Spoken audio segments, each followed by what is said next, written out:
Hey guys, Jim, the PA Woodsman's channel. We're just going to do a quick, short video today of a few projects I've been working on while waiting for the snow to fall again so I can go out and do some winter camping, also waiting on the tent that I ordered.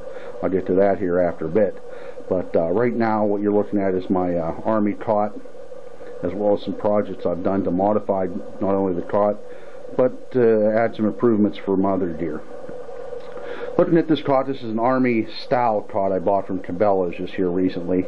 I was under the impression it was an actual Army cot. Well, it's the Army style. The quality's not as good, but it should work.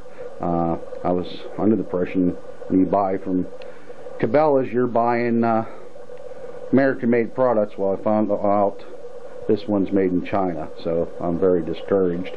But we'll do what we can do with it. So. Alright, first off to the right here you're seeing an organizer.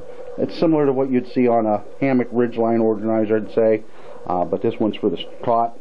Cabela sold them for like $25 to go the entire length. They were made out of a Condora, but I didn't need all the pockets they had, and plus the pockets weren't what I needed. So I went and I picked up a canvas painter's drop cloth, 8 ounce, for $9, and that was 9 by 6. They gave me plenty enough material to do the projects I needed to do, and I still have plenty left. But here's the organizer. I initially velcroed it at the end, but I found out it just sagged too much. I went and got self-tapping screws and put in the side here strategic places with a wide enough, washer backing to keep it from going through the canvas and weakening. Plus this will not affect the closing of the cot whenever it goes time to put it away. I wanted something that I could reach for my firearm, ease access. It actually just clips in here, so it doesn't sit all the way down in here.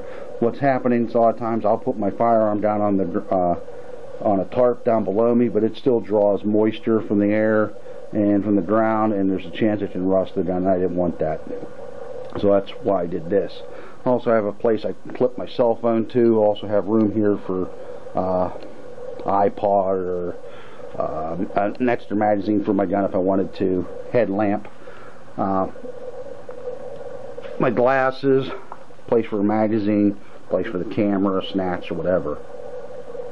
Also for the cot, this cot did not come with a carrying bag, but I wanted something to keep it out of the elements too whenever it's on the sled getting towed down through the woods and in the snow. So just made a simple style bag for the cot.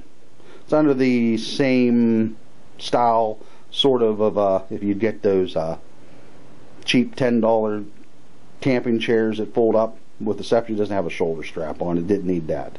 So that's that. And then right here the last thing I made was just a small canvas style duffel to put my wood stove in to protect it from the elements too while I'm going down through the trail and the snow flying around. And as I noticed, my cupboard is not completely snug up against the sled now with all this extra gear in it. I'm going to have to eventually break down and buy a toboggan style sled like my good friend Hoop uses up in Canada for his hot tenting. He's the one that got me hooked into this stuff. So, but this is just something simple. At first design I made didn't work, so I had to think about it overnight, and then I just came up with a plan. So just a flip cover on top with a simple cinch strap on the front holding it closed, 2 flip sides just to help keep crap from getting inside, and it just sits down in there nestled, and just grab it by the stack hole there and I can pull it out, and there it is. So, but for $9 I made quite a few nice little add-ons for my hot tenting, and this will get me off the ground, which I want to be. I'm waiting on my tent to get here. It's coming from Montana. I got it from Western Walls Tent. It's an 8 by 10 by 5 wall tent. I'm going to put it up traditional poles for now till someday if I want to get the poles, but we're going to see how well the tent is. I didn't buy an expensive one. I know a lot of times you get what you pay for. I'm hoping it's what it was marketed as. It's supposed to be Sunforger 10.5 ounce canvas. We'll wait and see. So, alright guys, just wanted to do a short brief video for you.